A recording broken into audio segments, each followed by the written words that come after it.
I thank the government of Somaliland for having given me this opportunity to come to you here today so that I may speak with you on this very important occasion.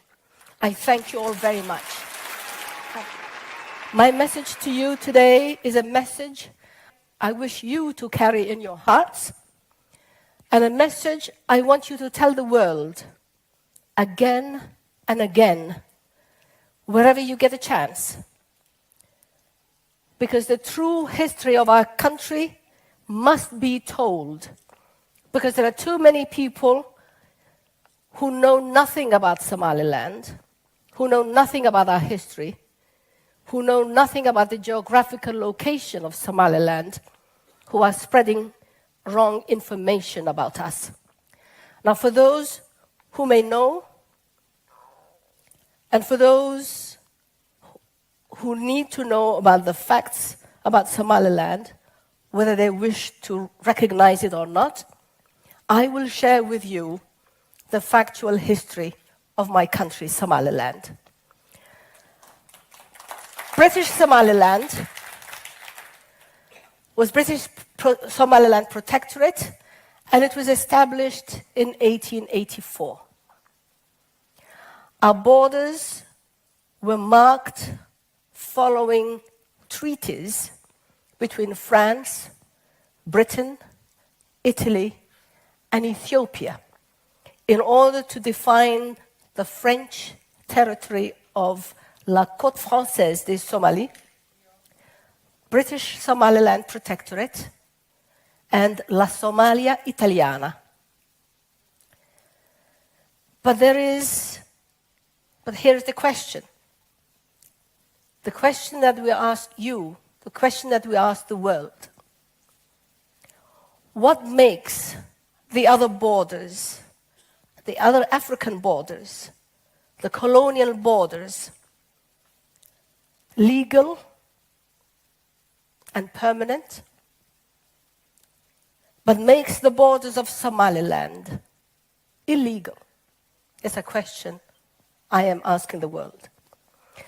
Somaliland has the same borders today that it had when it was established in 1884. It had the same borders as our independence from Britain in 1960. And it had the same borders when we separated from Somalia in 1991. Now, since our independence, which is 55 years old, our independence from that British protectorate was negotiated and was born not through conflict, but it was not self-declared. It was a negotiated sovereignty that followed a royal proclamation from Her Majesty Queen Elizabeth II, which makes our independence from Britain total, legal, and binding. In 1960, Somaliland was the 12th independent African nation. And it was senior to 42 African countries who were still under colonial rule in 1960 when Somaliland became independent. Somehow, these 42 countries are among the current 53 members of the African Union, who ironically have given themselves the authority to determine the fate of Somaliland. After independence, Somaliland became a member of the United Nations and was immediately recognized by 34 UN member states, including the 5 permanent members of the Security Council. 64 years later, since we have neither resigned from our membership in the United Nations, nor given it away to anybody, we still claim ownership of our independence and that of our membership in the United Nations. In fact, it is our neighbor, former Italian Somalia, who piggybacked on the existing UN membership of Somaliland, which we had already secured 5 days before Somalia even became independent. The fact that Somaliland was the senior mother country to which Somalia united is also overlooked by the international community. The international community grants our former junior partner a de facto position of ownership over Somaliland. The truth is, Somalia does not legally own that position, nor can Somaliland be considered a breakaway region, because Somalia, who allowed to join us, neither owned or bought any part of Somaliland, nor has annexed Somaliland through a military conquest. It is also worth mentioning here that the Act of Union, which would have formalized the unification of the two sovereign Somali states, was never ratified by the parliaments of the two countries. This proves that the 31-year failed union between Somaliland and Somalia from 1960 to 1991 was only an informal and turbulent partnership that ended after a brutal 11-year civil war. Our temporary union was therefore a union that was never legally binding on either side. We all remember the union between Senegal and Gambia, which lasted only 6 months. The union between Egypt and Syria lasted 3 years. Just as we did, these countries went into a voluntary union in good faith as sovereign countries. But when their union failed to satisfy the aspirations of their people, they separated without any punishment or banishment from the international community. On the contrary, Somaliland is being punished, and Somaliland is being banished for doing exactly the same as these countries did. Somaliland at least gave our union a much longer trial and only separated from it after the military regime of Somalia and Somalia's dictator, Siad Barre, carried out war crimes and acts of genocide against our people. We withdrew from the union when government airplanes indiscriminately bombed and flattened 90% of our cities and destroyed our schools, destroyed our hospitals, destroyed our mosques, destroyed our markets.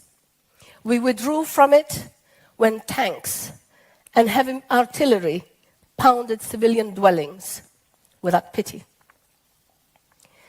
During those 11 years of genocide and mass killings of civilians, the world did absolutely nothing to stop the carnage of our people. Where was democracy? Where was the justice? Where was democracy then, when thousands of women and children were massacred? Where was democracy when over 500,000 of our people became internally displaced? Where was democracy and where was justice when an additional 1 million sought shelter in camps in Ethiopia, in Djibouti, and many came to Sweden and other countries where they could find refuge.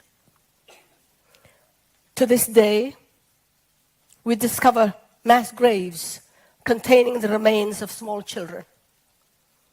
So far, 100 mass graves have been registered by the United Nations forensic experts.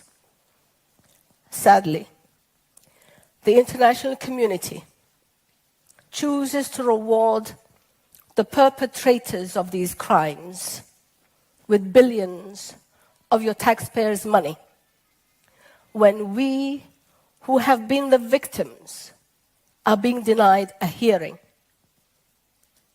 and therefore being denied our day in court. This is the closest we have gotten to a hearing in 24 years. Ladies and gentlemen, the liberation of Somaliland in 1991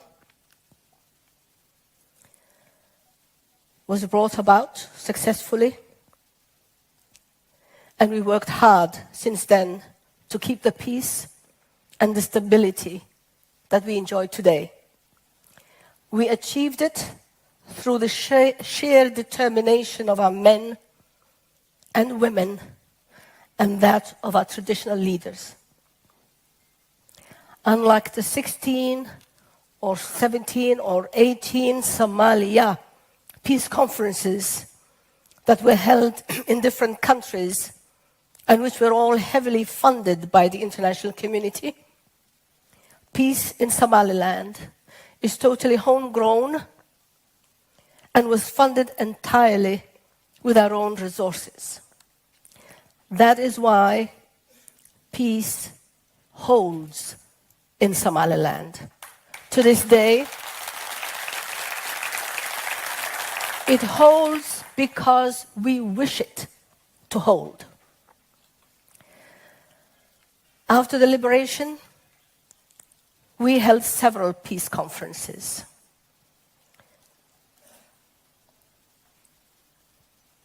And since Somaliland's victory over the defeated troops of Siad Barre and our subsequent separation from Somalia in 1991, we too have held a series of self-funded peace, reconciliation, and reconstruction conferences inside our territory, inside Somaliland.